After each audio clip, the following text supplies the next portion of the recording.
Suara emas Vildan Dangdut Academy seketika memecah riuh suasana di lapangan Merdeka Kota Ambon, Sabtu 17 Juni 2023.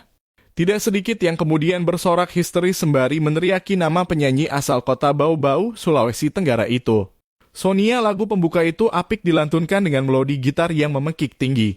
Pantas saja penyanyi jebolan Akademi Dangdut itu jadi guest start utama panggung deklarasi Widya Pratiwi Murad sebagai Bacalek DPR RI dari Partai Amanat Nasional. Di sela penampilannya, Vildan pun menceritakan pengalamannya berkunjung di kota berjuluk Manise ini. Terlebih saat dia disambut hangat Widya Pratiwi setiba di kediaman Gubernur Maluku.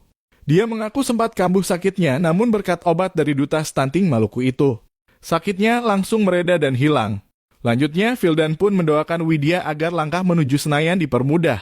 Doa itu pun diamini kader, simpatisan, dan penonton yang memadati alun-alun kota Ambon itu. Tadi malam itu ada cerita sedikit ya. Saya asal Lampung dari Jakarta terus di pesawat terus sampai Muta juga, dan tadi malam itu Ibu Widya sudah seperti ibu saya. Bahkan dia memberikan saya obat khusus buat Vildan ya. Itu obat asam lambung, terima kasih banyak Bu.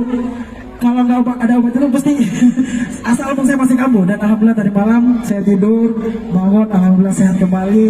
Dan hari ini alhamdulillah bisa menghibur masyarakat Ambon luar biasa sekali.